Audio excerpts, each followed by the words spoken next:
The Walton family is worth $250 billion. That's more than the GDP of most countries.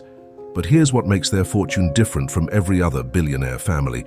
They built it by systematically paying their workers as little as legally possible while extracting maximum profit from every transaction.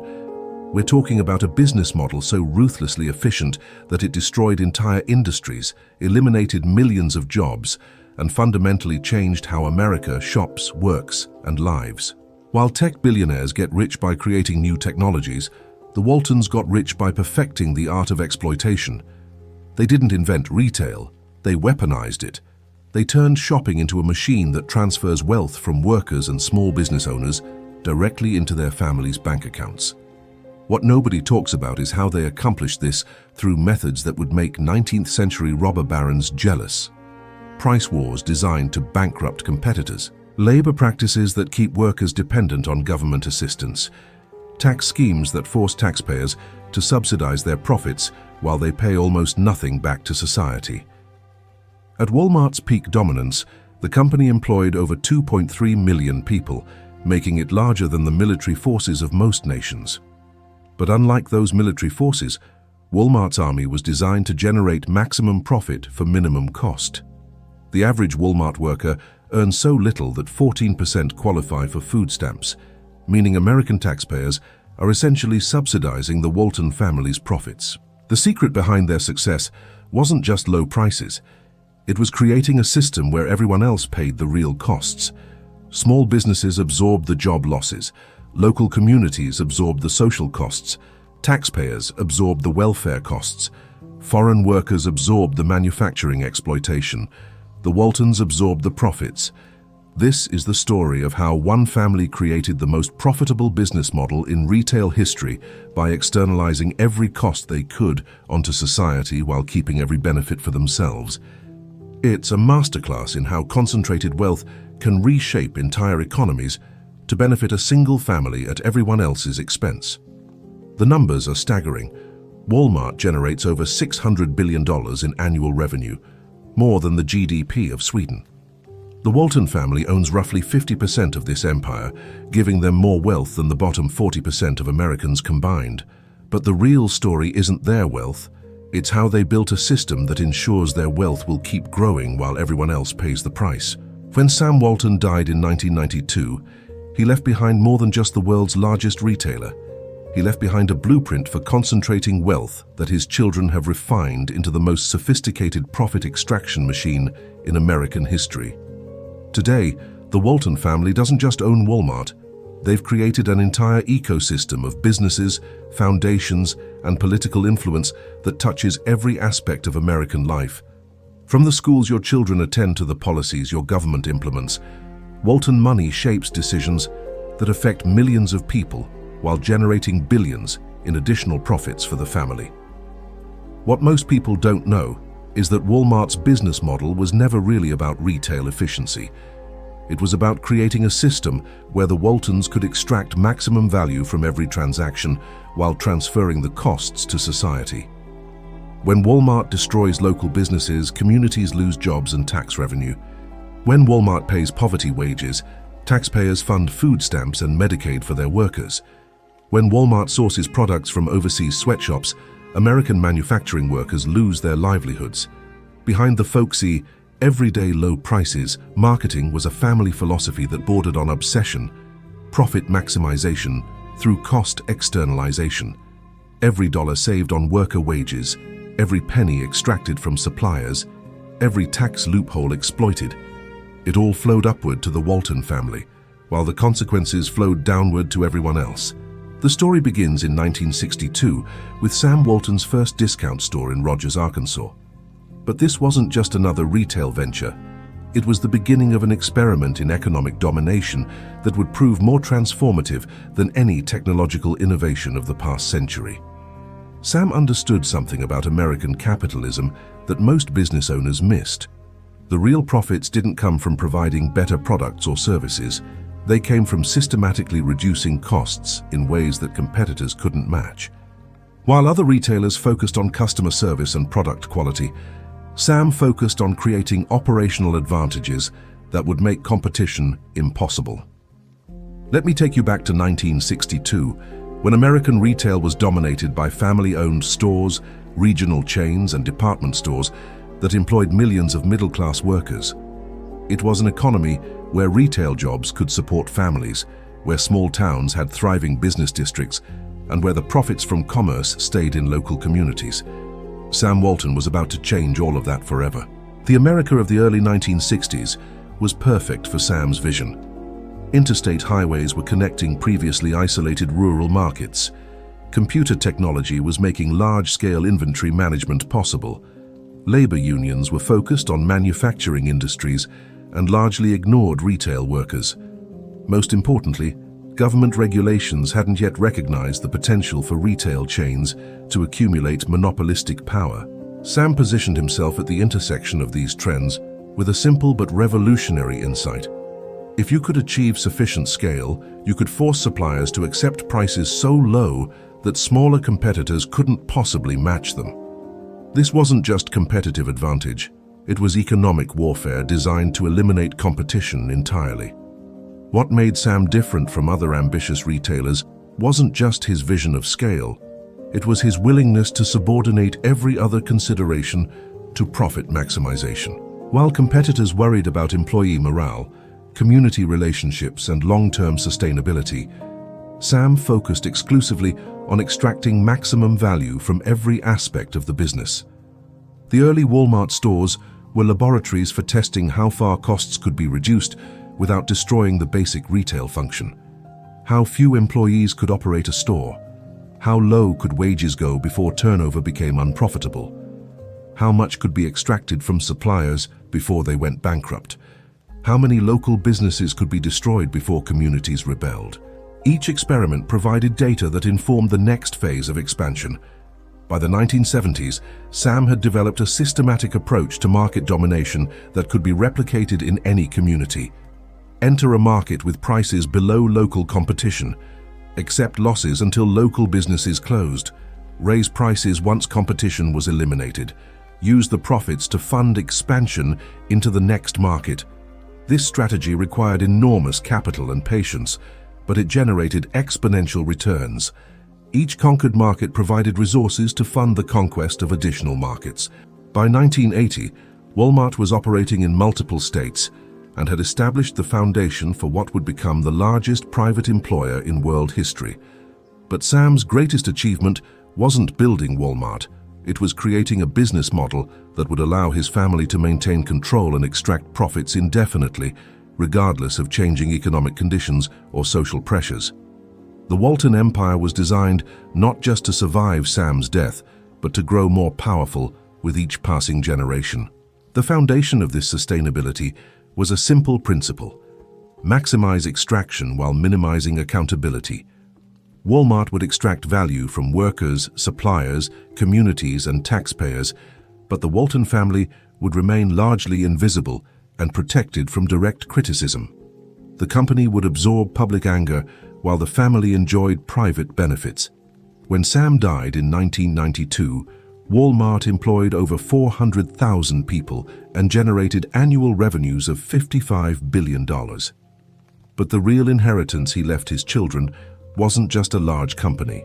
It was a proven system for converting other people's labor, communities' resources, and taxpayers' money into concentrated family wealth.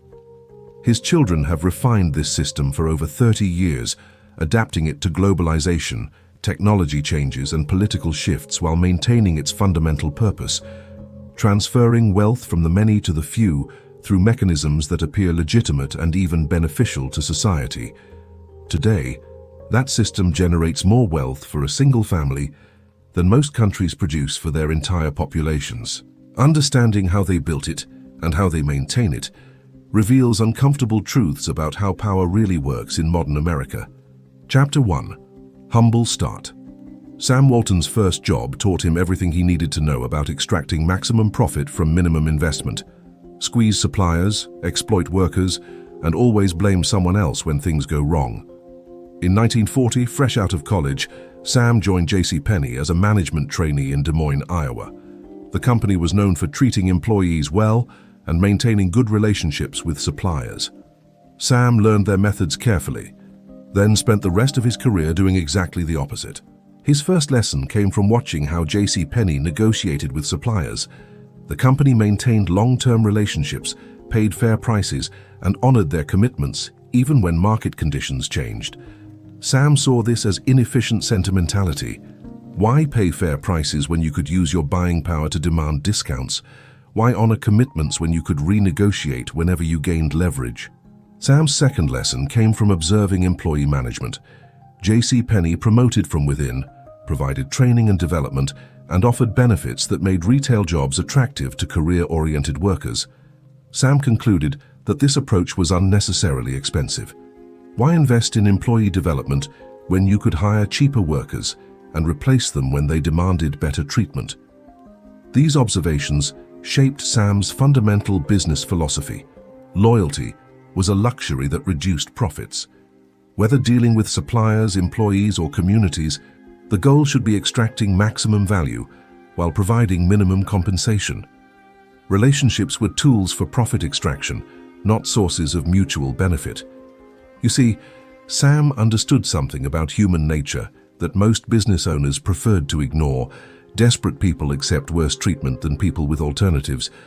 If you could create conditions where suppliers, workers, and communities had no choice but to accept your terms, you could extract far more value than competitors who relied on voluntary cooperation. After leaving JCPenney in 1945, Sam used his savings to purchase a Ben Franklin variety store franchise in Newport, Arkansas. The Ben Franklin chain operated on traditional retail principles: reasonable markups, fair employee treatment, and cooperative relationships with local businesses. Sam immediately began experimenting with more aggressive approaches. His first innovation was inventory management. Instead of maintaining diverse product selections that served customer preferences, Sam focused exclusively on high-turnover items that generated maximum profit per square foot. This meant eliminating products that customers wanted but didn't buy frequently enough to justify their shelf space.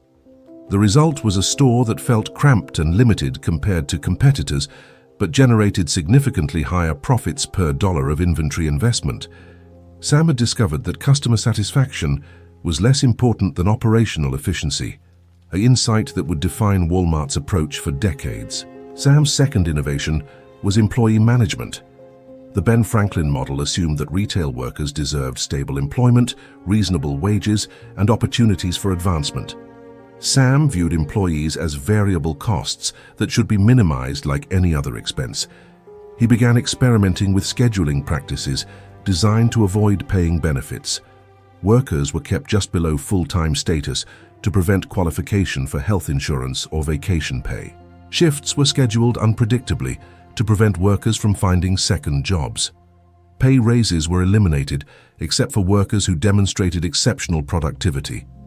These practices violated the spirit of the Ben Franklin franchise agreement, but Sam had learned to exploit the difference between contractual obligations and operational realities.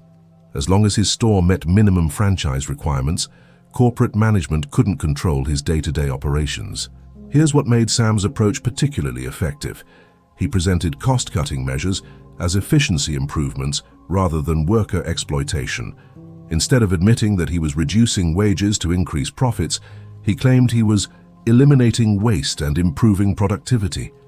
This rhetorical strategy would become central to Walmart's public relations for decades. The Newport store became Sam's laboratory for testing how far traditional retail norms could be violated without losing customers. He discovered that most shoppers prioritized low prices over employee treatment, product selection, or community impact. This insight convinced him that a retail chain focused exclusively on price competition could dominate markets regardless of its social consequences. By 1950, Sam's Newport store was generating twice the profit per square foot of typical Ben Franklin locations. But Sam wasn't content with operating a single successful store. He had identified a business model that could be scaled indefinitely. Use operational efficiency to enable pricing that competitors couldn't match, then use market dominance to extract even greater efficiencies. Look at Sam's expansion strategy during the 1950s.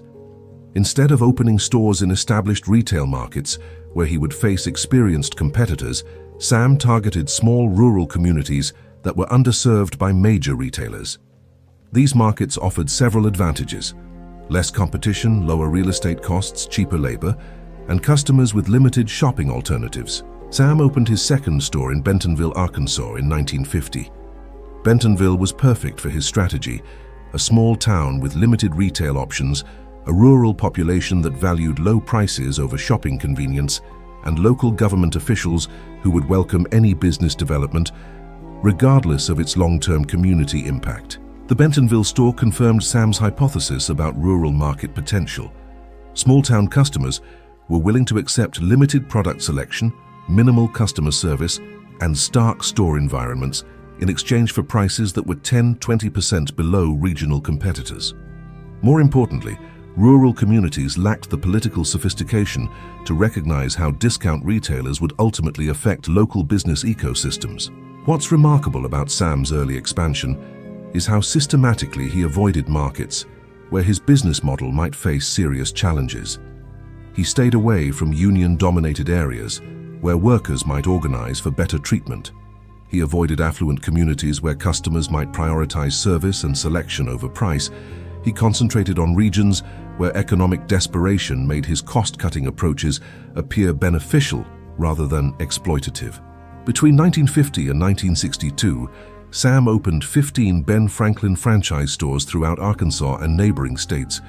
Each store refined the operational methods that would eventually define Walmart: minimal staffing, ruthless supplier negotiations, inventory systems optimized for turnover rather than customer satisfaction, and pricing strategies designed to eliminate local competition. The truth is, Sam's Ben Franklin stores were never really part of the Ben Franklin chain.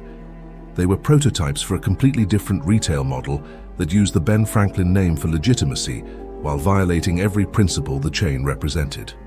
Sam was essentially conducting market research at Ben Franklin's expense, developing methods that would eventually make traditional franchise retailers obsolete.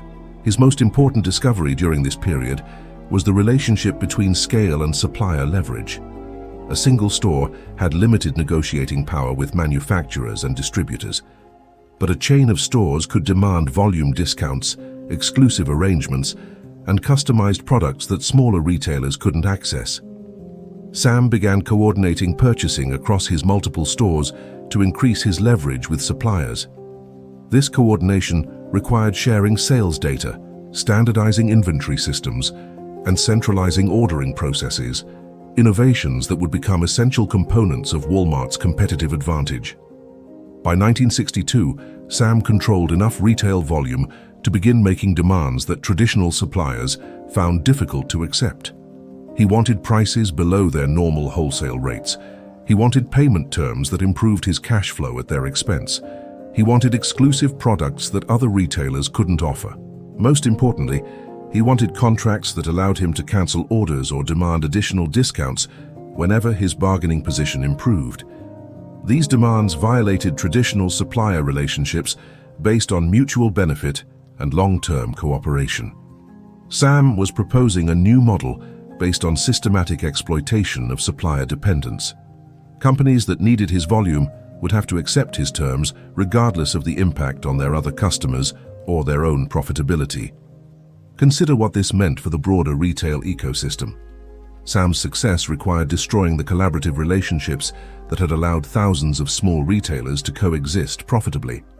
His competitive advantages came from extracting concessions that suppliers couldn't offer to all retailers simultaneously. When suppliers gave Sam exclusive discounts, they were effectively subsidizing his competition against their other customers. When they accepted his payment terms, they were providing him with free financing that smaller retailers couldn't access. When they developed exclusive products for him, they were helping him eliminate alternative suppliers for his competitors. This systematic destruction of supplier independence would become the foundation of Walmart's market dominance. By 1962, Sam had proven that a sufficiently large retail operation could essentially conscript suppliers into supporting its expansion against their other customers' interests. But Sam's greatest insight was recognizing that this business model required constant growth to remain sustainable. Supplier concessions were only profitable if they enabled expansion that generated additional leverage, Standing still meant losing the scale advantages that made the entire system work.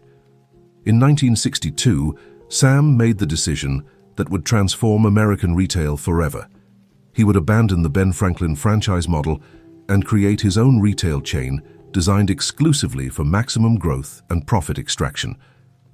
The first Walmart store opened in Rogers, Arkansas on July 2, 1962, launching an expansion that would ultimately make the Walton family the richest dynasty in American history. But the Rogers store wasn't just the beginning of Walmart, it was the proof of concept for a business model that would revolutionize how wealth could be extracted from American communities and concentrated in the hands of a single family. Chapter 2: Discount Revolution. The first Walmart store in Rogers, Arkansas was designed to do something no retailer had ever attempted: make competitors go bankrupt before customers noticed the difference. Sam Walton's discount strategy wasn't about offering better value. It was about weaponizing prices to eliminate competition systematically. While other discount retailers focused on operational efficiency to reduce costs, Sam focused on market warfare to eliminate rivals. The Rogers store was a laboratory for testing how pricing could be used as a tool of economic conquest. The key to Sam's pricing strategy was what economists call predatory pricing, deliberately selling products below cost to destroy competitors, then raising prices once competition was eliminated. But Sam refined this approach with innovations that made it both more effective and harder to prosecute under antitrust laws. Traditional predatory pricing required accepting losses until competitors failed, then recovering those losses through higher prices in monopolized markets. Sam's innovation was using profits from successful stores to subsidize losses in new markets, creating a systematic expansion machine that could sustain predatory pricing indefinitely. You see, Sam had identified a fundamental asymmetry in retail competition. Established businesses couldn't afford to match his losses because they depended on each store's profitability for survival. Sam could afford to lose money in new markets because his growing network of profitable stores provided the capital needed to sustain extended price wars. The Rogers store demonstrated this strategy perfectly. Sam opened with prices 20–30% below local competitors on key items that customers used to evaluate overall value. Groceries, household basics, and popular consumer goods were sold at or below cost, while less visible items maintained normal markups to minimize total losses. Local competitors initially tried to match Sam's pricing, but they quickly discovered the economic impossibility of competing against subsidized losses. Independent retailers couldn't access the volume discounts that Sam negotiated with suppliers. They couldn't spread losses across multiple locations. Most importantly, they couldn't afford extended periods of negative cash flow. Within 18 months, 3 local retailers in Rogers had closed permanently. 2 others had sold their businesses to regional chains that immediately raised prices to sustainable levels. Sam then gradually increased his prices to profitable levels, but kept them just low enough to discourage new competition from entering the market. Here's what made Sam's approach particularly devastating. He targeted the specific products that customers used to evaluate retailers' overall pricing. By maintaining very low prices on these marker items while gradually raising prices on everything else, Sam created the perception of continued savings even as his actual prices approached normal retail levels. This pricing psychology would become central to Walmart's competitive strategy for decades. Customers who compared prices on a few key items would conclude that Walmart was cheaper overall, even when their total spending was comparable to other retailers. The perception of savings was more important than actual savings. Sam's success in Rogers attracted attention from other discount retailers who wanted to understand his methods. What they discovered was that Sam's competitive advantages weren't just operational, they were financial. His ability to sustain losses in new markets while maintaining profits in established markets created expansion capabilities that traditional retailers couldn't match. Look at how Sam structured Walmart's early financing to support this expansion strategy. Instead of relying on bank loans or investor capital, Sam retained earnings from profitable stores to fund expansion into new markets. This self-financing approach meant that Walmart's growth was limited only by the speed at which new stores could be opened and operated. The self-financing model also provided crucial flexibility for predatory pricing strategies. Sam didn't need to justify losses to external investors or bank loan officers. He could authorize extended price wars in new markets without worrying about quarterly profit targets or debt service requirements. Between 1962 and 1970, Sam opened 32 Walmart stores using this systematic market conquest approach. Each new store followed the same pattern: enter with unsustainable pricing, eliminate local competition, then gradually raise prices to profitable levels while maintaining enough discount to discourage new competitors. The economic impact of this expansion was devastating for traditional retail communities. A typical small town might have supported 5 or 6 independent retailers before Walmart arrived. After Walmart's conquest cycle, the same town would have one Walmart store employing half as many people at lower wages with no benefits. But Sam had discovered something crucial about American consumers. They would accept the long-term economic damage to their communities in exchange for short-term price savings. Even customers who worked for businesses that Walmart destroyed would shop at Walmart if the prices were sufficiently attractive.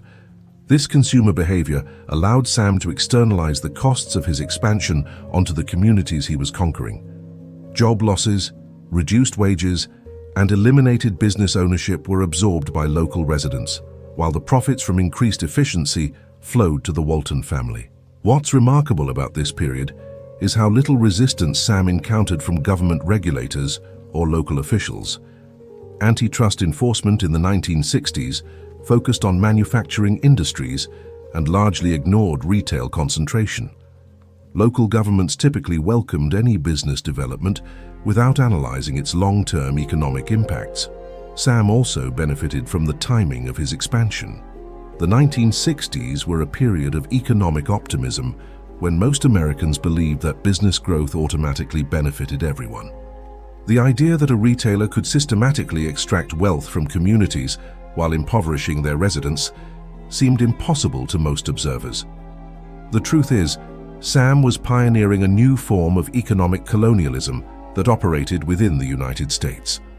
Like traditional colonialism, Walmart's expansion extracted resources and wealth from conquered territories for the benefit of distant owners. But unlike traditional colonialism, this process appeared voluntary because it operated through market mechanisms rather than political force. Consider how Sam's discount strategy affected supplier relationships during this period. Manufacturers and distributors, who had previously dealt with dozens of independent retailers in a region, suddenly found themselves negotiating with a single dominant buyer. This concentration gave Sam enormous leverage to demand concessions that previous retail relationships had never required. Sam began requiring suppliers to provide volume discounts, exclusive products, and favorable payment terms that smaller retailers couldn't access. These concessions created additional competitive advantages that made it even more difficult for independent retailers to survive. But Sam's most sophisticated innovation was recognizing that supplier dependence could be manufactured through strategic expansion patterns. By conquering multiple markets simultaneously, Sam could create situations where suppliers had no choice but to accept his terms or lose access to large customer bases. For example, when Sam expanded into Missouri in the late 1960s, he opened stores in 12 cities within 18 months. Suppliers who refused his demands for deeper discounts would lose access to hundreds of thousands of customers across multiple markets. Most suppliers found this threat impossible to ignore. The systematic nature of Sam's supplier exploitation was hidden by the apparent voluntariness of each individual agreement. Suppliers weren't forced to accept Walmart's terms. They chose to accept them because the alternatives were economically devastating. This appearance of choice made Sam's practices difficult to challenge legally while maximizing their economic impact. By 1970, Sam had refined his expansion strategy into a systematic machine for converting competitive retail markets into Walmart monopolies. The process was so reliable that Sam could accurately predict how long it would take to eliminate competition in any given market based on the number and size of existing retailers.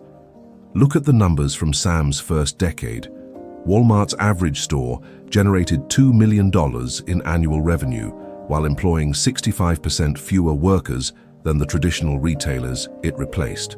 Customer savings averaged 15 to 20% during the conquest period, but employee wages in affected communities declined by an average of 25%. The net effect was a transfer of wealth from retail workers to Walmart customers and the Walton family. Communities gained lower prices, but lost middle-class jobs, local business ownership, and economic independence. The Waltons gained profits that would compound into one of the largest fortunes in human history. Sam's discount revolution had proven that American capitalism could be systematically exploited to concentrate wealth while appearing to benefit society. The key insight was that short-term consumer benefits could be used to justify long-term economic damage that would ultimately cost communities far more than they saved. This model would become the foundation for Walmart's transformation into the world's largest private employer.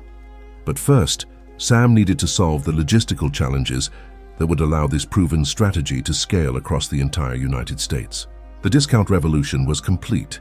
The supply chain revolution was about to begin. Chapter 3: Supply Dominance. By 1980, Sam Walton had discovered that true power didn't come from selling products. It came from controlling the flow of products from manufacturers to consumers. Walmart's transformation from a regional discount chain into a global economic force began when Sam realized that his competitive advantages could be amplified exponentially through systematic control of supply chains. Instead of simply negotiating better prices with suppliers, Sam began restructuring entire industries to serve Walmart's interests exclusively. The foundation of Sam's supply chain strategy was a simple but revolutionary insight. Manufacturers needed access to consumers more than consumers needed access to any specific manufacturer. This asymmetry meant that sufficiently large retailers could essentially dictate terms to entire industries rather than negotiating with individual suppliers. Sam's first target was the consumer electronics industry. In the late 1970s, electronics manufacturers sold through thousands of independent retailers, each with limited volume and negotiating power.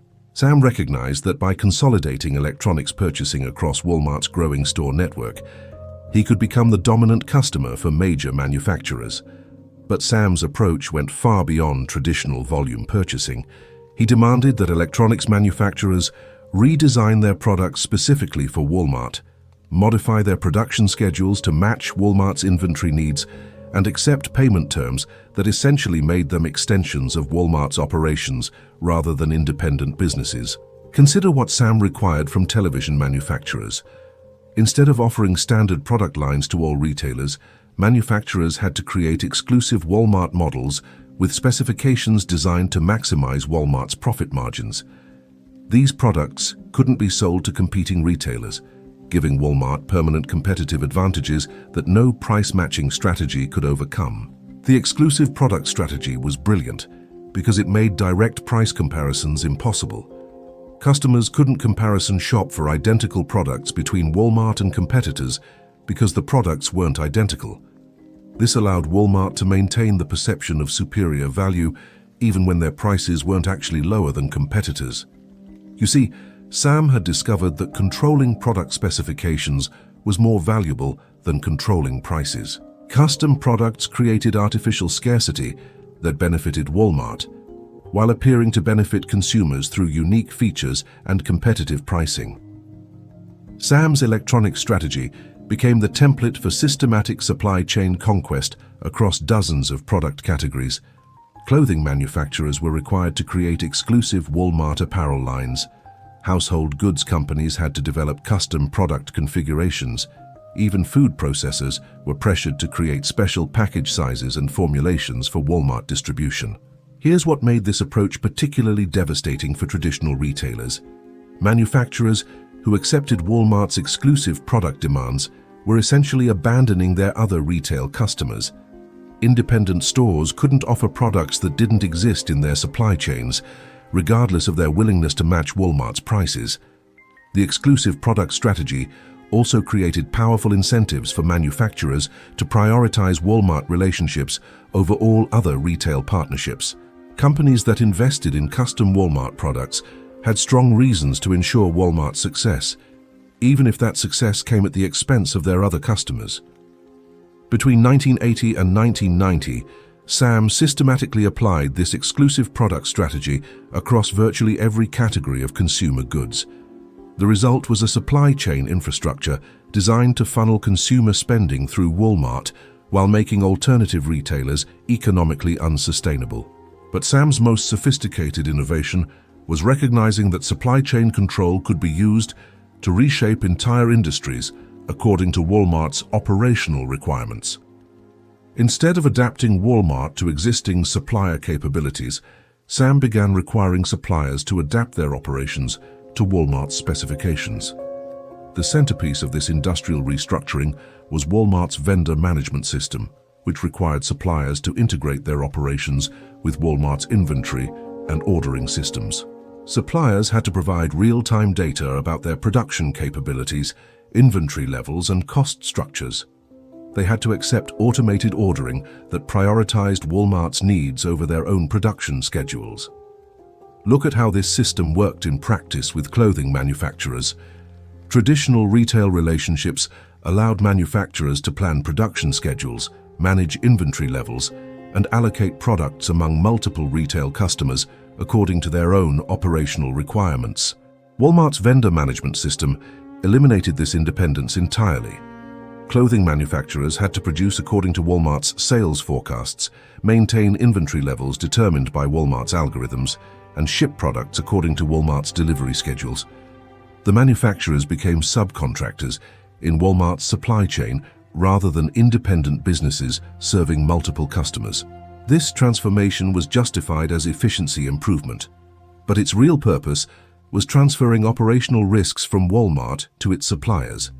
When consumer demand fluctuated, suppliers absorbed the costs of excess inventory or rushed production. When Walmart changed its product specifications, suppliers absorbed the costs of retooling and retraining.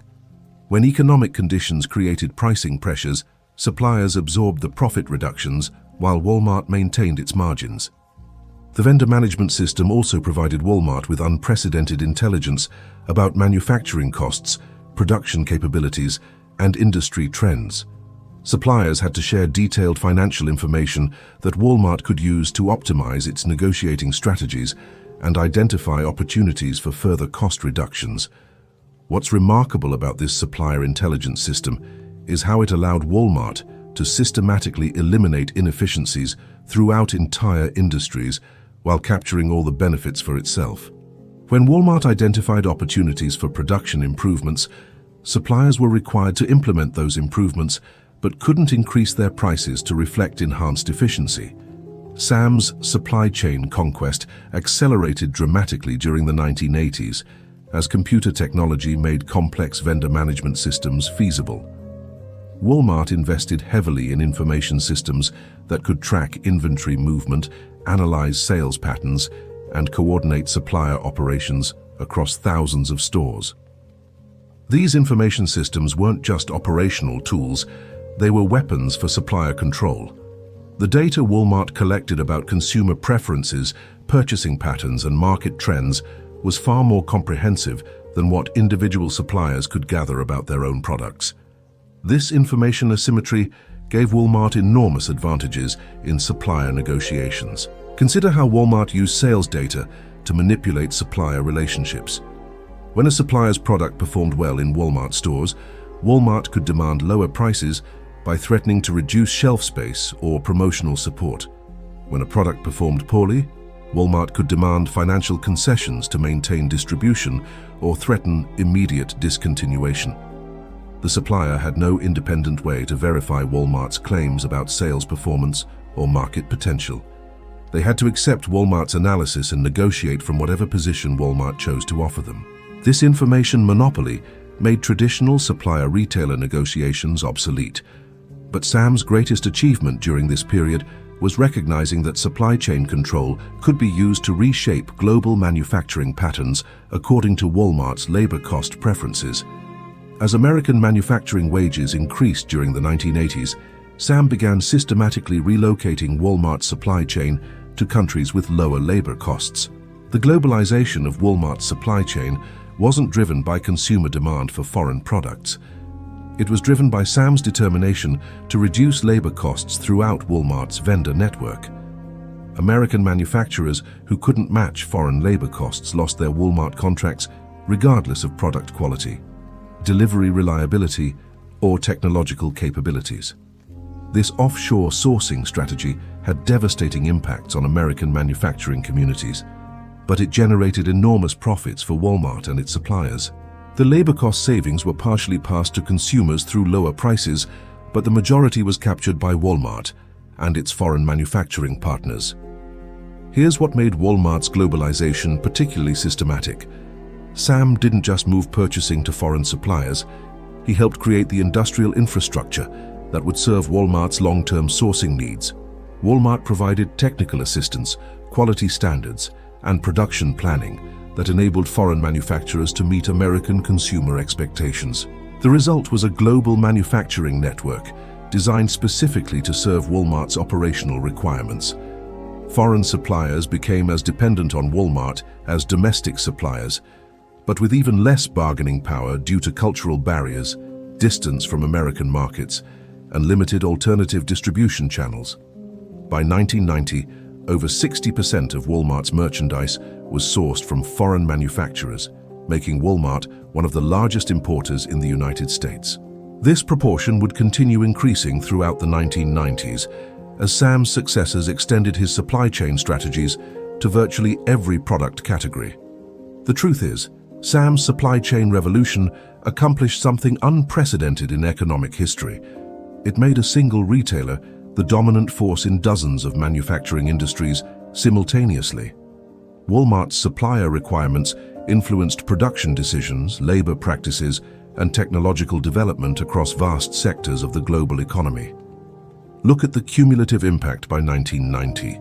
Walmart controlled approximately 15% of total American retail sales in categories where it competed, but its influence over manufacturing decisions was far greater than its market share suggested.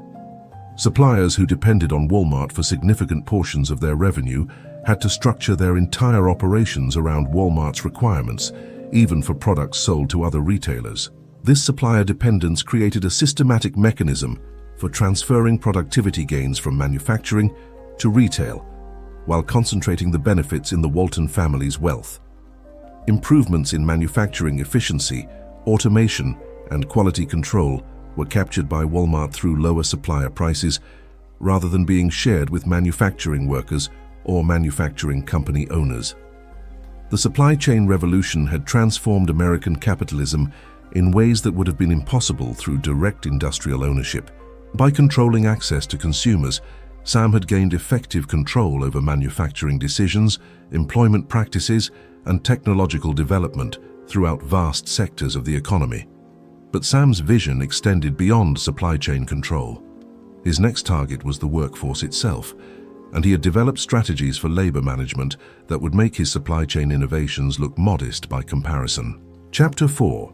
Labor Strategy. Sam Walton's approach to labor management was simple: pay workers just enough to prevent them from quitting, but never enough to prevent them from needing the job. This strategy required sophisticated psychological manipulation disguised as employee empowerment. Sam understood that direct exploitation would generate resistance and negative publicity. Instead, he created a workplace culture that convinced workers to accept poverty wages while feeling grateful for the opportunity. The foundation of Walmart's labor strategy was what Sam called associate ownership mentality, a system designed to make minimum wage workers feel like business partners while ensuring they would never actually share in the company's profits. Workers were called associates instead of employees, given company stock that they couldn't afford to keep, and encouraged to think of themselves as entrepreneurs rather than wage laborers. But beneath this rhetoric of empowerment was a systematic program for maintaining worker dependence and preventing any form of collective action that might improve wages or working conditions. Sam's labor strategy was designed to extract maximum productivity from workers while ensuring they remained too economically vulnerable to demand better treatment. Sam's first innovation was the part-time, full-time scheduling system that became the foundation of Walmart's staffing model. Instead of hiring traditional full-time employees with benefits, Walmart staffed stores primarily with part-time workers who were scheduled just below the threshold for qualifying for health insurance, vacation time, or other benefits. This scheduling approach served multiple purposes. It reduced Walmart's direct labor costs by eliminating benefit expenses. It created a workforce that depended on government assistance programs for healthcare and income support, and it prevented workers from finding alternative employment because their Walmart schedules were unpredictable and demanding. You see, Sam had discovered that workers with unstable schedules and no benefits were far more compliant than workers with economic security. Part-time workers couldn't afford to refuse overtime shifts, challenge workplace policies, or take time off for job interviews. Their economic desperation made them ideal employees from Walmart's perspective. The part-time scheduling system also provided Walmart with enormous flexibility to adjust labor costs according to sales fluctuations. During busy periods, workers could be scheduled for additional hours without triggering benefit requirements. During slow periods, hours could be reduced without unemployment compensation obligations. Walmart had essentially converted labor from a fixed cost into a variable cost that could be optimized like any other operational expense. Here's what made this system particularly effective. Walmart presented part-time scheduling as a benefit for workers who wanted flexibility rather than acknowledging it as a cost reduction strategy. Many workers initially appreciated the ability to vary their schedules, not realizing that this flexibility would be used primarily to serve Walmart's operational needs rather than their personal preferences. Sam's second major labor innovation was the promotion from within system that created the illusion of career advancement while ensuring that management positions were filled by workers who had been thoroughly indoctrinated in Walmart's cost reduction culture. Instead of hiring experienced managers from other retailers, Walmart promoted long-term associates who had demonstrated loyalty to company policies. This internal promotion system served several purposes. It convinced entry-level workers that poverty wages were temporary stepping stones to better positions. It ensured that managers understood and supported Walmart's labor practices, and it prevented outside perspectives from challenging the company's operational methods. But the promotion system was carefully structured to provide maximum motivation with minimum financial reward. Management positions offered modest salary increases, but required much longer hours and greater responsibility. When calculated on an hourly basis, many Walmart managers earned less than skilled workers in other industries, while working significantly more hours. Look at how Walmart's management compensation was designed to maintain cost control. Department managers earned salaries that sounded respectable, but required 50-60-hour work weeks, effectively reducing their hourly compensation to levels only slightly above their subordinates. Store managers earned middle-class salaries, but were responsible for managing complex operations with minimal corporate support, creating stress levels that few people could sustain long-term. This compensation structure ensured that Walmart managers remained focused on cost reduction rather than employee development or operational improvements. Managers who couldn't maintain profitability through aggressive cost control were quickly replaced by associates who were willing to accept the demands of Walmart's operational model. Sam's most sophisticated labor innovation was the open door policy that appeared to provide workers with channels for addressing workplace grievances while actually functioning as an intelligence system for identifying and eliminating potential troublemakers. Workers were encouraged to bring problems directly to management rather than organizing collectively to address systemic issues. The open door policy served multiple functions. It convinced workers that management cared about their concerns. It channeled complaints into individual grievances rather than collective action, and it provided early warning about workers who might organize resistance to company policies. Workers who used the open door policy too frequently or raised issues that challenged fundamental company practices were typically terminated for unrelated performance issues. What's remarkable about Walmart's open door policy is how effectively it prevented unionization while maintaining the appearance of worker-friendly management. Traditional union organizing succeeded when workers felt that management was unresponsive to their concerns. Walmart's open door policy created the impression of responsiveness while ensuring that no fundamental changes would result from worker complaints. The truth is, Sam's labor strategy was designed to prevent workers from recognizing their collective power while maintaining individual relationships that felt personal and respectful. Workers received individual attention for their concerns, but the solutions were always individual accommodations rather than systemic improvements that might benefit all workers. Consider how Walmart handled wage complaints during the 1980s and 1990s.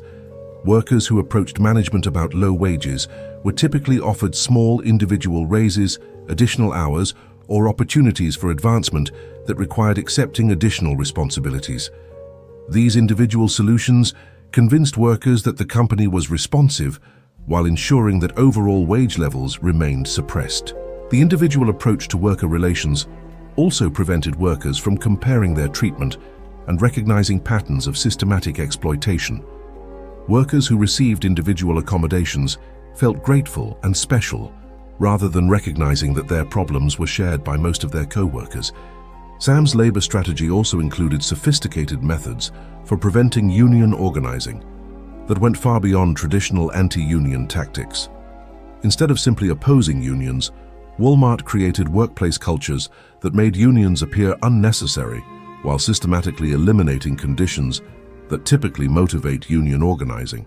The centerpiece of Walmart's anti-union strategy was the people-soft management approach that emphasized personal relationships between managers and workers. Store managers were trained to know workers' names, personal circumstances, and individual concerns.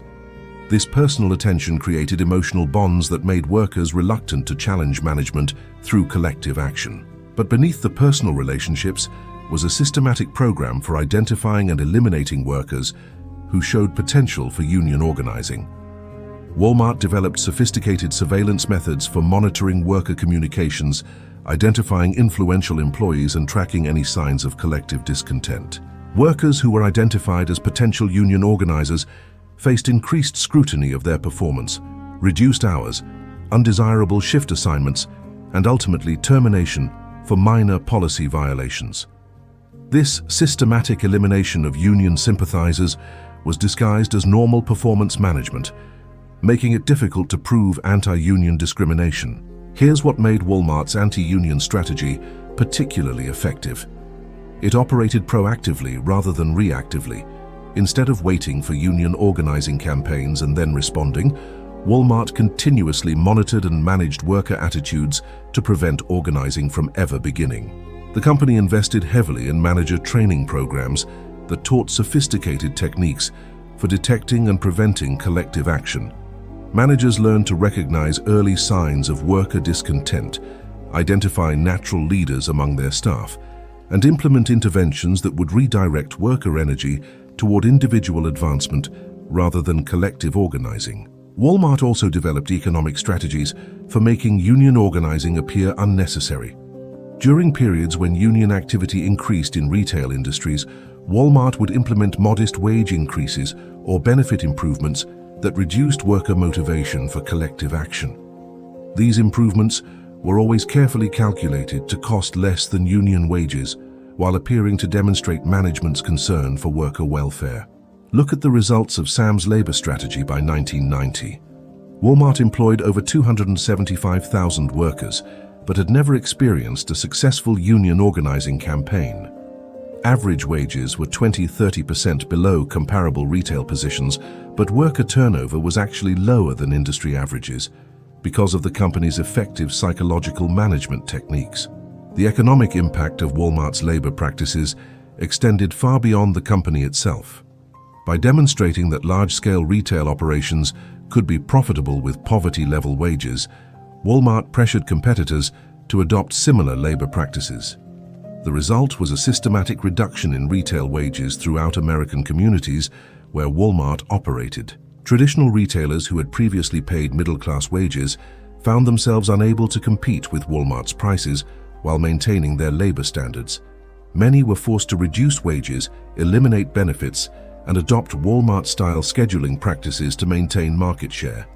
Those who refused to reduce labor costs typically went out of business within a few years of Walmart's arrival. This competitive pressure meant that Walmart's labor practices affected far more workers than just Walmart employees. Entire retail sectors were transformed from middle-class employment into poverty-wage industries as competitors struggled to match Walmart's cost structure. But perhaps the most significant impact of Walmart's labor strategy was its effect on government assistance programs. Because Walmart workers earned poverty wages despite working full-time equivalent hours, many qualified for food stamps, Medicaid, housing assistance, and other taxpayer-funded programs. The result was a systematic transfer of wealth from taxpayers to the Walton family. Government assistance programs subsidized Walmart's labor costs by providing essential services that Walmart's wages couldn't cover. This public subsidization of private profits generated additional competitive advantages that made Walmart's business model even more difficult for competitors to challenge. By 2000, studies showed that the average Walmart supercenter cost taxpayers approximately $900,000 annually in government assistance for its workers. These costs were absorbed by local communities while the profits flowed to the Walton family and Walmart shareholders. Sam's labor strategy had achieved something unprecedented. It had converted the American social safety net into a subsidy system for corporate profits. The more successful Walmart became, the more taxpayers paid to support its workforce, while the Waltons accumulated wealth that would eventually exceed the GDP of most countries. But Sam's labor innovations were just one component of a larger strategy for reshaping American politics to serve Walmart's interests. The company's next target was the political system itself. Chapter 5: Political Machine. By 1985, Sam Walton had realized that Walmart's continued growth required more than operational efficiency. It required systematic control over the political decisions that shaped retail regulation, labor law, and international trade policy. While other corporations focused on lobbying for specific legislation, Sam created a comprehensive political influence system designed to shape the ideological framework within which policy decisions were made. Instead of simply buying votes on particular issues, Walmart began investing in the intellectual infrastructure that determined how politicians thought about business regulation. The foundation of Walmart's political strategy was a simple insight. Politicians who genuinely believed that corporate success automatically benefited society would support pro-business policies more consistently than politicians who were simply responding to campaign contributions.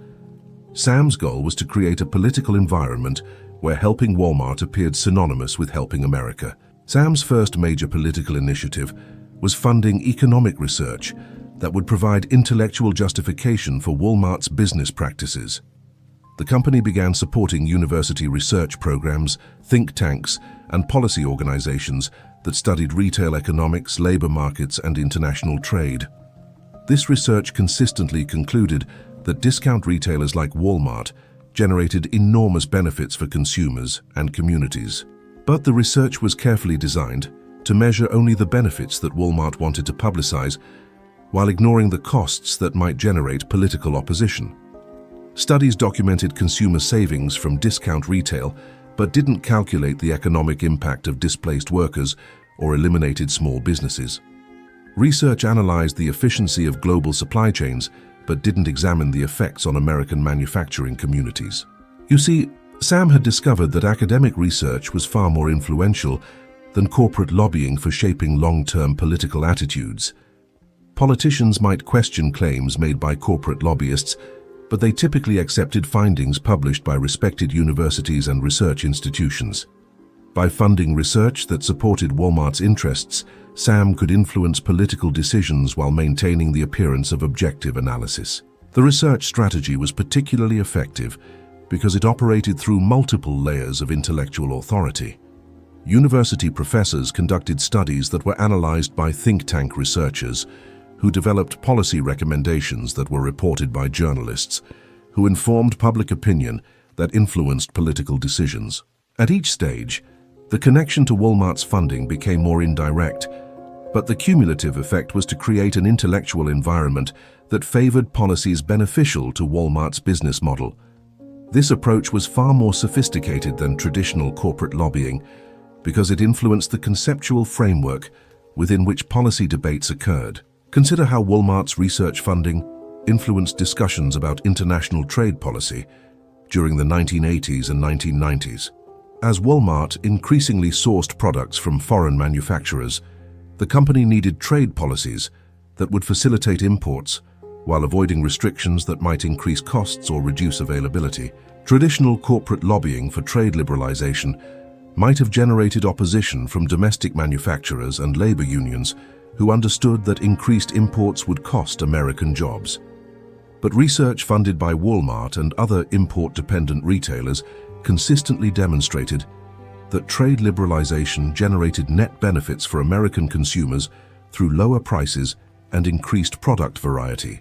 This research provided political cover for politicians who supported trade policies that benefited companies like Walmart while imposing costs on manufacturing workers and communities.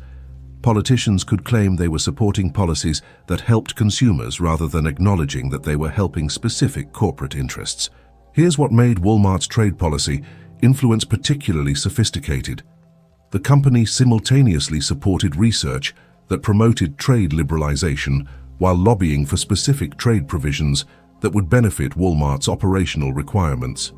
The research created general support for pro-trade policies, while the lobbying shaped specific details to maximize Walmart's advantages. For example, Walmart supported research that demonstrated the consumer benefits of eliminating import quotas and reducing tariffs. Simultaneously, the company lobbied for customs procedures that would expedite clearance of Walmart shipments and trade agreements that included intellectual property provisions beneficial to Walmart's private label products. The combination of ideological influence and specific lobbying was far more effective than either approach would have been independently. The research convinced politicians that supporting trade liberalization was good policy, while the lobbying ensured that the specific policies adopted would maximize benefits for Walmart.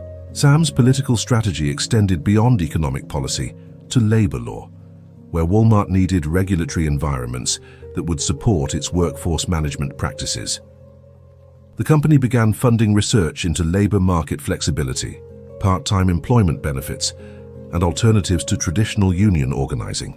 This research consistently concluded that rigid labor regulations reduced employment opportunities and that workers benefited from flexible scheduling arrangements that allowed them to balance work with personal responsibilities. The studies provided intellectual justification for labor practices that critics characterized as exploitative. Look at how Walmart's labor research influenced minimum wage policy debates. Traditional arguments for minimum wage increases focused on worker welfare and economic justice. Walmart-funded research emphasized the employment effects of wage mandates, arguing that higher minimum wages would reduce job opportunities for entry-level workers. This research reframed minimum wage debates from questions about worker welfare to questions about employment policy. Politicians who opposed minimum wage increases could claim they were protecting jobs rather than helping corporations reduce labor costs. The research provided cover for policies that served corporate interests while appearing to serve worker interests. The labor research strategy was particularly important for Walmart because the company's workforce practices were increasingly attracting criticism from labor advocates and community organizations. Research that demonstrated the benefits of flexible employment helped counter negative publicity, while providing ammunition for politicians who supported business-friendly labor policies. But Sam's most ambitious political initiative was creating a comprehensive system for influence at state and local levels, where most retail regulation actually occurred. While federal policy affected broad economic conditions, state and local policies determined zoning requirements, tax incentives, labor standards, and other factors that directly affected Walmart's operational costs and expansion opportunities. Walmart's state and local political strategy operated through multiple channels: direct lobbying by company representatives, campaign contributions to supportive candidates, funding for local economic development organizations, and support for business groups that advocated for pro-growth policies. The state and local strategy was particularly effective because Walmart could offer concrete benefits to local communities in exchange for favorable policies. When Walmart wanted to build stores in new markets, the company could promise jobs, tax revenue, and economic development that local politicians found difficult to refuse. Here's what made Walmart's local political influence particularly systematic. The company developed standardized approaches for engaging with local governments that could be implemented consistently across hundreds of communities. Walmart representatives were trained to identify key local decision-makers, understand local political dynamics, and present proposals that would appeal to specific community interests.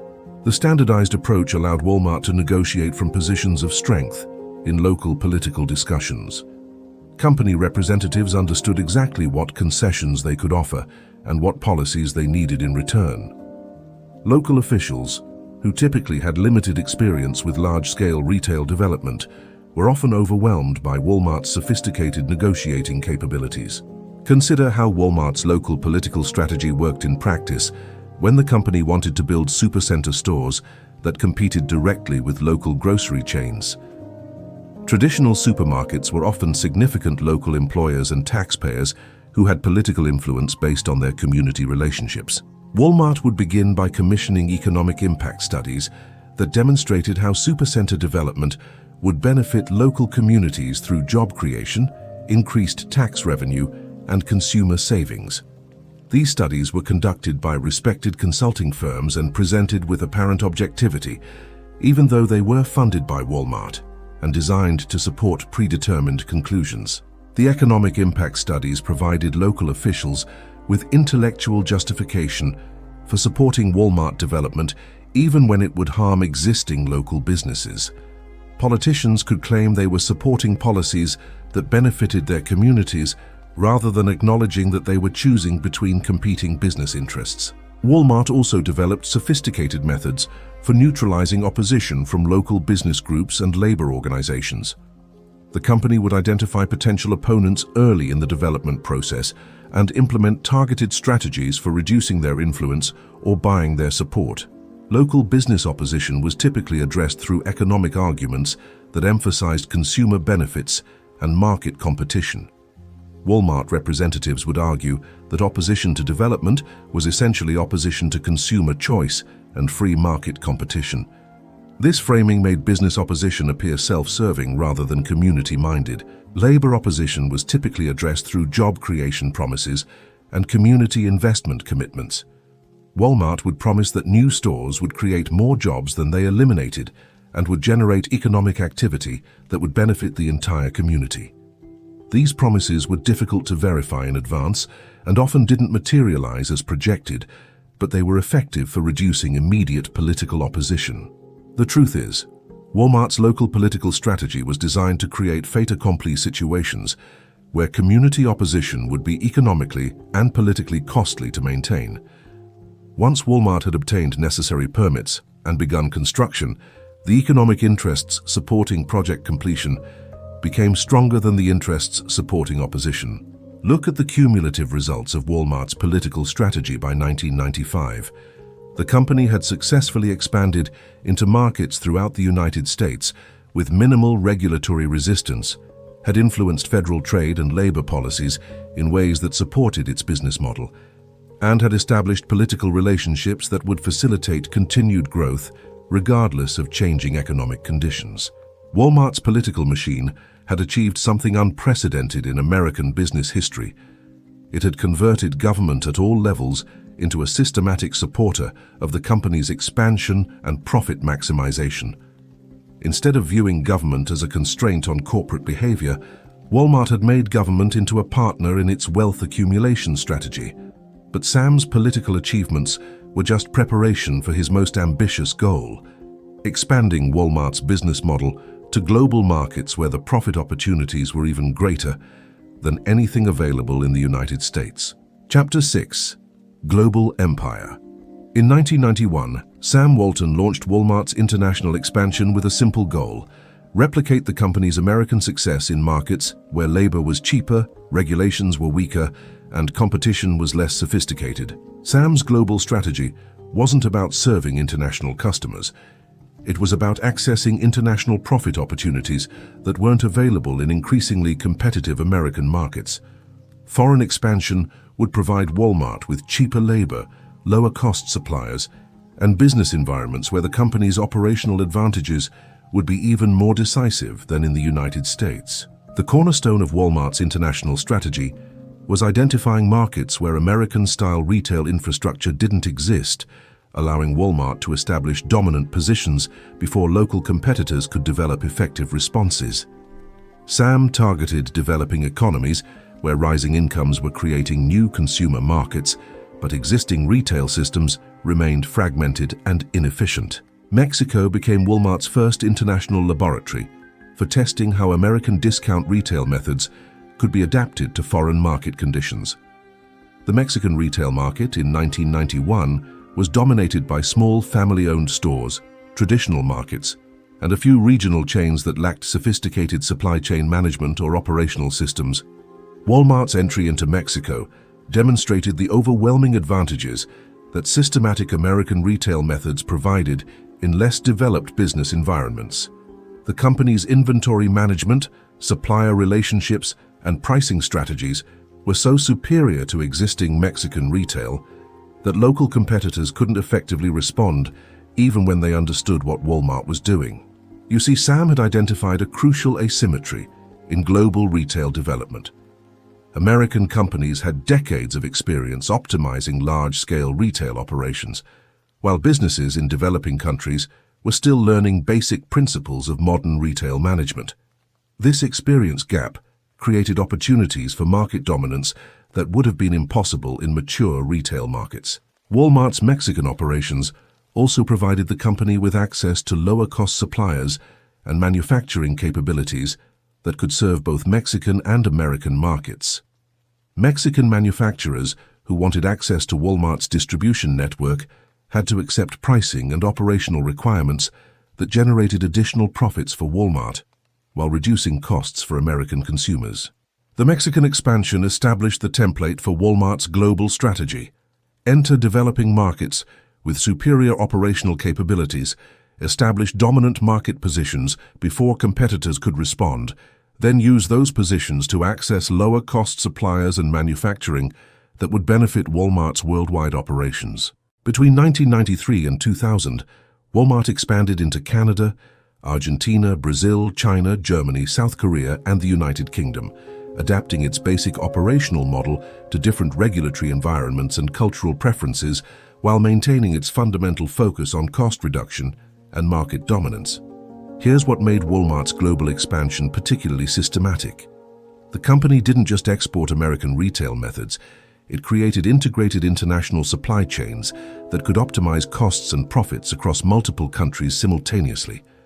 Products manufactured in China could be distributed through Walmart stores worldwide, with each market contributing to the overall efficiency and profitability of the global system. Consider how Walmart's entry into China in 1996 transformed both the company's cost structure and China's manufacturing development. Walmart didn't just open stores in China, it became one of the largest drivers of Chinese manufacturing expansion by providing guaranteed distribution for products that met Walmart's quality and cost requirements. Chinese manufacturers who secured Walmart contracts gained access to global markets that would have been impossible to reach independently. But they also had to accept Walmart's pricing, quality, and delivery requirements, which often meant accepting profit margins that would be unsustainable for companies serving only domestic markets. The result was a systematic integration of Chinese manufacturing with Walmart's global operations that benefited both entities while creating dependencies that would be difficult to unwind. Chinese manufacturers became reliant on Walmart contracts for their growth and survival, while Walmart gained access to manufacturing costs that no American-based competitor could match. Walmart's Chinese sourcing strategy also demonstrated how the company could use international operations to pressure American suppliers and workers. When American manufacturers couldn't match Chinese production costs, they lost Walmart contracts regardless of product quality, delivery reliability, or technological capabilities. This competitive pressure forced American manufacturers to either relocate production to low-cost countries or accept profit margins that made business expansion and worker wage increases impossible. Either way, Walmart captured the benefits of lower costs, while American manufacturing workers and communities absorbed the negative consequences. Look at the numbers from Walmart's international expansion during the 1990s. By 2000, the company operated stores in 9 countries and sourced products from manufacturers in over 30 countries. International operations generated approximately 25% of Walmart's total revenue, while providing cost advantages that benefited the company's American operations. But Walmart's most sophisticated international innovation was developing methods for converting foreign government policies into competitive advantages for American operations. The company began lobbying foreign governments for trade policies, labor regulations, and tax incentives that would reduce costs for Walmart, while creating barriers for local competitors. In many developing countries, Walmart's investment commitments provided leverage for negotiating favorable government policies. Countries that wanted Walmart's retail infrastructure and job creation had to accept policy changes that benefited Walmart's operational requirements, even when those policies disadvantaged local businesses or workers. Consider how Walmart negotiated with the Chinese government during the late 1990s. China wanted access to American retail expertise and American consumer markets for Chinese manufacturers. Walmart wanted access to Chinese manufacturing capabilities and Chinese consumer markets for American products. The negotiations resulted in agreements that allowed Walmart to operate retail stores in China, while providing preferred access to Chinese manufacturing for Walmart's global operations. Chinese manufacturers gained access to Walmart's worldwide distribution network, but they had to accept pricing and operational requirements that prioritized Walmart's profitability over Chinese manufacturers' independence. These government-level negotiations created competitive advantages that pure market competition couldn't provide. Walmart's preferred relationships with Chinese manufacturers were backed by government agreements that made it difficult for competing retailers to access similar manufacturing capabilities or pricing. The truth is, Walmart's international strategy was designed to create systematic advantages over American competitors who remained focused on domestic markets. While American retail chains competed for market share within the United States, Walmart was building global supply chain capabilities that would make domestic competition increasingly irrelevant. Here's what made Walmart's global approach particularly devastating for American retail competition. The company could use profits from international operations to subsidize expansion and pricing in American markets, while American competitors had to fund their operations entirely from domestic revenue. Walmart's international profits also provided capital for acquiring American competitors or matching their expansion investments without reducing profitability. The company's global scale created financial capabilities that purely domestic retailers couldn't match regardless of their operational efficiency or market expertise. By 2005, Walmart's international operations included over 2,000 stores, generating more than $80 billion in annual revenue. The company had become the dominant retailer in multiple countries while establishing supply chain relationships that provided cost advantages no American competitor could match.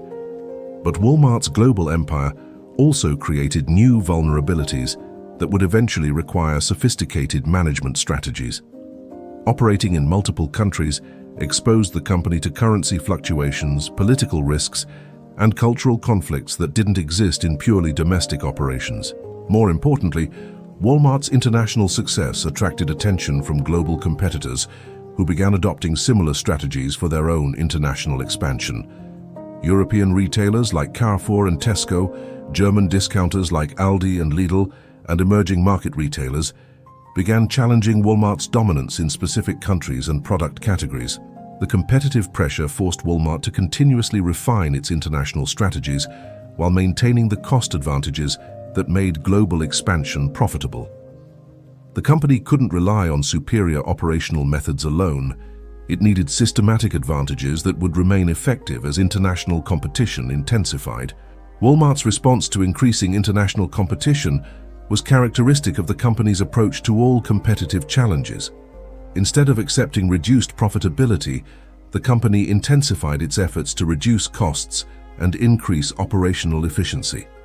The primary target for these intensified cost reduction efforts was the same as always: labor costs and supplier relationships. The global empire was now established, but maintaining its profitability would require even more sophisticated methods for avoiding taxes and regulatory costs that might reduce the benefits of international expansion. Chapter 7. Tax schemes. The Walton family's greatest financial innovation wasn't building Walmart.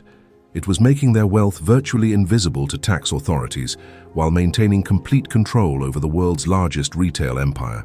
By 2020, the Waltons had accumulated over $250 billion in wealth, but their annual tax payments were a fraction of what comparable fortunes typically generated for government revenues.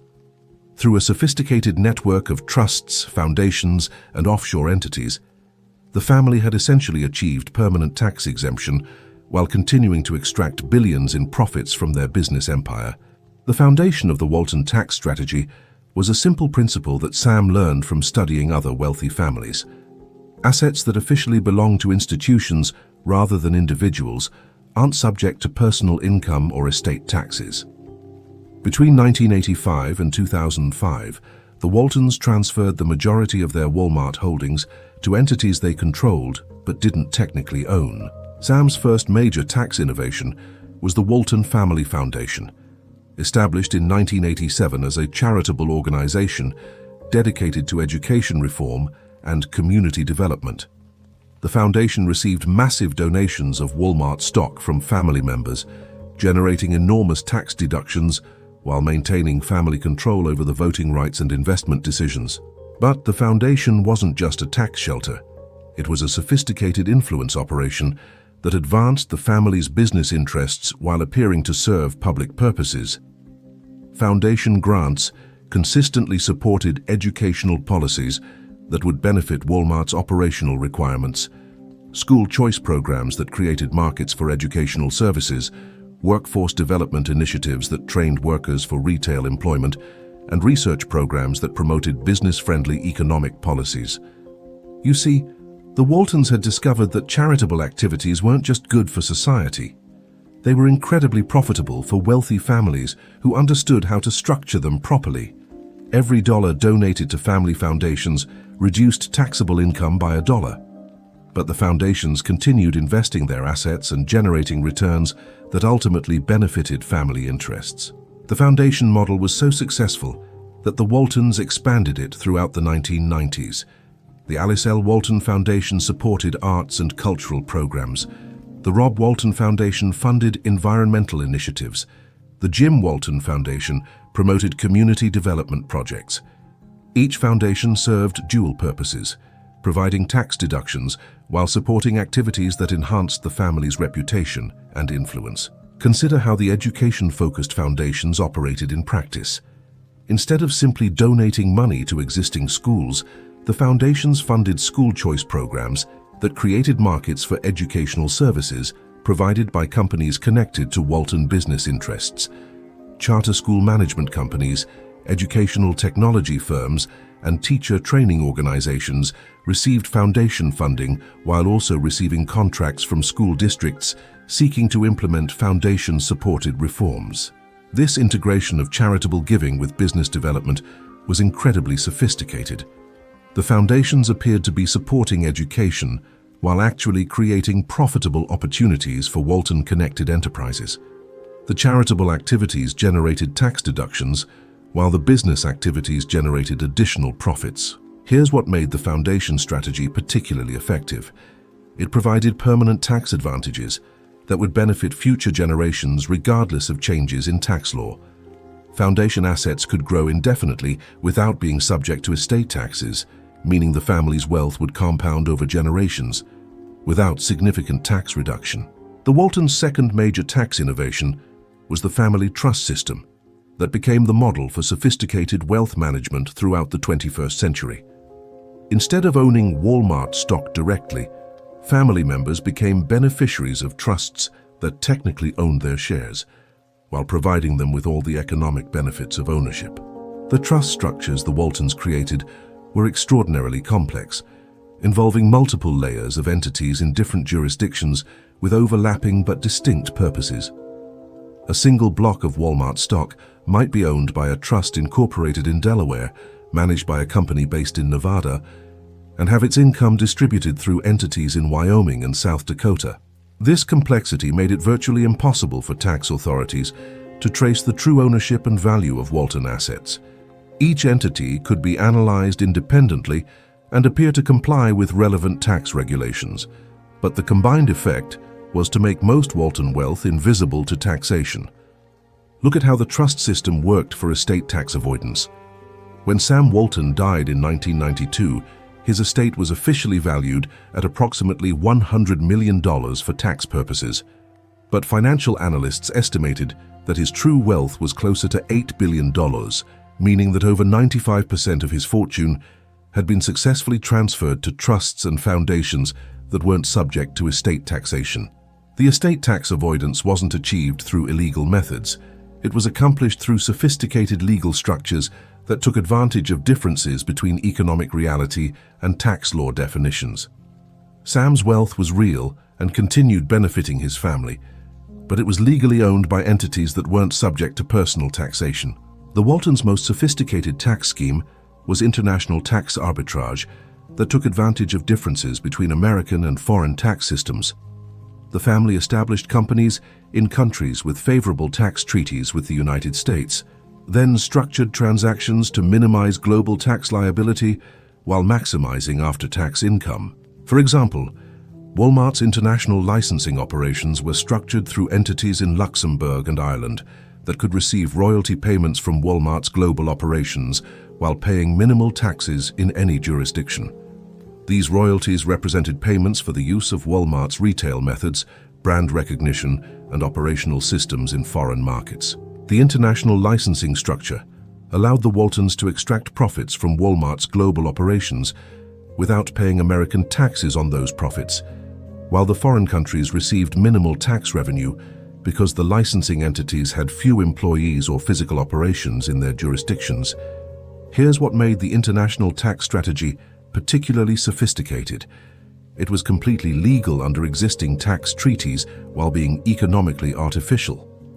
The licensing entities existed primarily to optimize tax consequences rather than to conduct genuine business operations, but they complied with technical requirements for treaty benefits. Consider the scale of the Waltons' tax avoidance by 2010. Family foundations controlled assets worth over $3 billion, family trusts owned Walmart stock worth over $100 billion, and international entities generated billions in tax-free income for family-controlled organizations.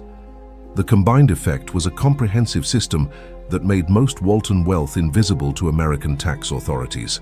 The Walton tax strategies also included sophisticated methods for converting ordinary income into capital gains, which were taxed at lower rates than salary or business income. Family members received modest salaries from their various business activities, but their primary income came from capital appreciation in foundation and trust assets that was either tax-deferred or tax-exempt. This income conversion strategy meant that the Waltons could maintain lavish lifestyles while reporting relatively modest taxable income. Their real wealth came from assets that appreciated without creating immediate tax liability, allowing them to defer taxation indefinitely while enjoying the benefits of wealth accumulation. The truth is, the Walton tax system achieved something unprecedented in American history. It created a mechanism for accumulating unlimited wealth while contributing almost nothing to the government revenues that supported the infrastructure, education, and legal systems that made their wealth accumulation possible. Between 2000 and 2020, the Walton family's net worth increased by approximately $150 billion, but their combined tax payments were less than $1 billion.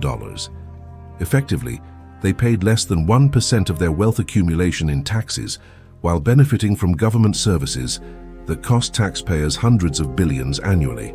This tax avoidance was particularly egregious because Walmart's business model depended heavily on government-provided infrastructure and services. The company relied on public roads for its distribution system, public education for its workforce, public safety for its operations, and public assistance programs to subsidize its workers' living costs. The Waltons had essentially created a system where society provided the infrastructure that made their wealth accumulation possible, while they contributed almost nothing back to maintain that infrastructure for future generations. Look at the broader economic impact.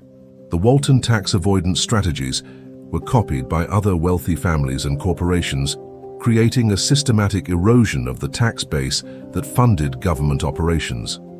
The result was increased government debt, reduced public services, and higher tax burdens on middle-class families who couldn't access sophisticated avoidance strategies.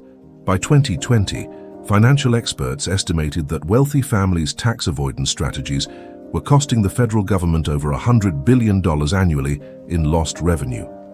The Waltons weren't just avoiding their own tax obligations, they had pioneered methods that allowed an entire class of wealthy Americans to extract wealth from society, while avoiding responsibility for supporting the systems that made their extraction possible. But the family's tax schemes were just one component of a larger strategy for maintaining wealth and influence across generations. Their most ambitious project was creating institutional structures that would preserve Walton advantages regardless of changing economic or political conditions. Chapter 8. Modern Control. Today, the Walton family doesn't just own Walmart. They've created an entire ecosystem of businesses, foundations, and political influence that operates like a shadow government with more power than most elected officials. The modern Walton empire extends far beyond retail into education policy, environmental regulation, urban planning, and international development. Through their foundations, investment funds, and business partnerships, the family shapes decisions that affect millions of people, while maintaining the appearance of philanthropic public service rather than systematic profit extraction. What most Americans don't realize is that Walton money influences their daily lives in ways that have nothing to do with shopping at Walmart.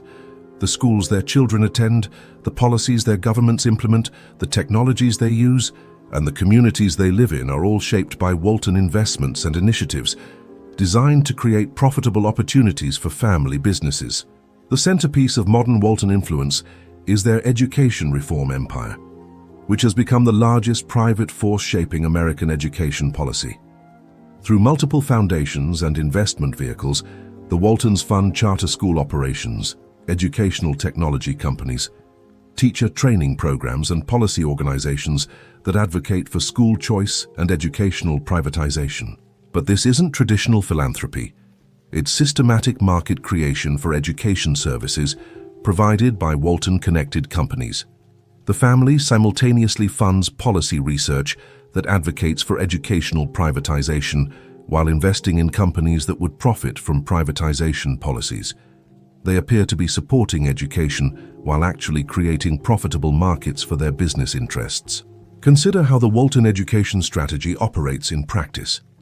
The Walton Family Foundation provides grants to policy organizations that research school choice benefits and advocate for charter school expansion. Simultaneously, Walton investment funds provide capital to charter school management companies, educational technology firms, and other businesses that serve privatized education markets. The policy research creates political support for educational privatization, while the business investments position the family to profit from the markets that their policy advocacy creates. This integration of charitable giving with investment strategy is far more sophisticated than traditional lobbying, because it shapes the intellectual framework within which education policy is debated. You see, the Waltons have discovered that controlling policy discussions is more valuable than lobbying for specific legislation. By funding research that demonstrates the benefits of market-based education reforms, they make policies that benefit their investments appear to serve public interests rather than private profits. Here's what makes the Walton education empire particularly powerful. It operates through hundreds of organizations that appear independent but coordinate their activities to support common objectives. Teacher training programs, funded by Walton foundations, prepare educators for charter school employment. Technology companies supported by Walton investments develop systems used in Walton-funded schools. Policy organizations, receiving Walton grants, advocate for regulations that favor Walton-connected educational services. The result is a comprehensive ecosystem that generates profits at multiple levels while maintaining the appearance of educational philanthropy. The Waltons aren't just funding education, they're creating an entire industry designed to extract profits from taxpayer-funded education spending. The modern Walton empire also includes sophisticated environmental initiatives that demonstrate how the family has adapted their influence strategies to contemporary political conditions. Instead of opposing environmental regulations that might constrain business operations, the Waltons have positioned themselves as environmental leaders while investing in companies that profit from environmental compliance and sustainability initiatives. Walton Environmental Foundations fund research into renewable energy, sustainable agriculture, and climate change mitigation. But these research programs consistently emphasize technological solutions that require large-scale corporate investment rather than regulatory approaches that might constrain business activities. Look at how the Walton environmental strategy works with renewable energy development. Foundation grants support research into solar and wind technology, while Walton investment funds provide capital to renewable energy companies. The research creates political support for renewable energy subsidies and mandates, while the investments position the family to profit from the markets that their advocacy helps create. This approach allows the Waltons to benefit from environmental movements without accepting constraints on their traditional business operations. They support renewable energy development while maintaining investments in companies that depend on fossil fuel consumption. They advocate for sustainable agriculture while profiting from industrial farming operations that serve Walmart's supply chain. The environmental initiatives also provide excellent public relations value that helps counter criticism of Walmart's business practices. The family appears to be environmental stewards while continuing to operate businesses that generate enormous environmental costs through global supply chains, transportation systems, and packaging waste. The truth is, the Waltons have perfected a strategy for converting social and political movements into profitable opportunities regardless of those movements' original objectives. They don't oppose social change. They position themselves to profit from whatever changes occur while maintaining their fundamental business advantages. Consider the family's approach to urban planning and community development. Instead of simply opposing government regulations that might constrain Walmart's expansion, the Waltons fund research and policy initiatives that promote smart growth and sustainable development concepts that favor large-scale retail development. Walton-funded urban planning research emphasizes the benefits of concentrated commercial development, efficient transportation systems, and mixed-use projects that integrate retail with residential and office development. These planning concepts appear to promote environmental sustainability and community development, but they actually favor the kind of large-scale development projects that benefit Walmart and similar retailers. The planning initiatives also provide intellectual justification for zoning changes and development incentives that make Walmart expansion easier while appearing to serve broader community interests. Local officials can support policies that benefit Walmart while claiming they are implementing professionally recommended best practices for sustainable development. Here's what makes the modern Walton influence strategy particularly sophisticated.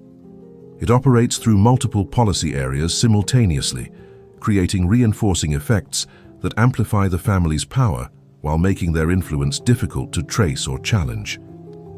Education policies create trained workforces for Walton businesses. Environmental policies create markets for Walton investments. Urban planning policies facilitate Walmart expansion. Tax policies maintain Walton wealth accumulation. Each policy area appears independent, but the combined effect is a comprehensive system for converting government activities into private advantages. The Waltons have also adapted their influence strategies to global conditions by expanding their foundation and investment activities to international markets. Walton foundations now fund development projects in dozens of countries, while Walton investment vehicles provide capital for international businesses and infrastructure projects. This international expansion serves multiple purposes. It provides access to emerging markets for Walmart's continued growth It creates relationships with foreign governments that facilitate business operations, and it positions the family to benefit from global development trends regardless of their specific outcomes. Consider how Walton international activities operate in practice. Foundation grants support agricultural development programs in Africa, while Walton investment funds provide capital to agricultural technology companies that serve those same markets. The foundation activities create goodwill with foreign governments, while the investments create profitable opportunities for family businesses. The international strategy also provides diversification that protects Walton wealth from American political and economic changes. If environmental regulations increase costs for American operations, the family can shift investments to countries with different regulatory environments.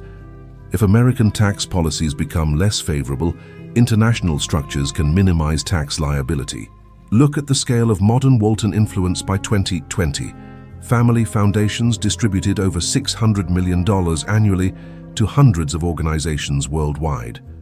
Investment vehicles controlled assets worth over $20 billion across multiple industries and countries.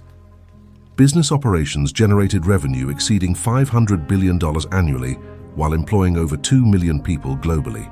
This influence network is more powerful than most governments, but it operates without democratic accountability or public oversight. The Waltons can implement policies that affect millions of people through their foundation activities, investment decisions, and business operations without any electoral process or public review. The modern Walton Empire represents the ultimate evolution of dynastic wealth in democratic societies. The family has converted economic success into systematic political and social control while maintaining the appearance of beneficial public service. They appear to be philanthropists and public servants, while actually operating a sophisticated system for extracting wealth and accumulating power. But perhaps most importantly, the Waltons have created institutional structures that will preserve their advantages indefinitely, regardless of changing economic conditions or political movements. Their wealth is no longer dependent on Walmart's continued success. It's built into the fabric of American institutions in ways that would be almost impossible to unwind. The modern control system is now complete, but its ultimate achievement isn't the wealth itself. It's making that wealth appear legitimate and beneficial to the society from which it was extracted.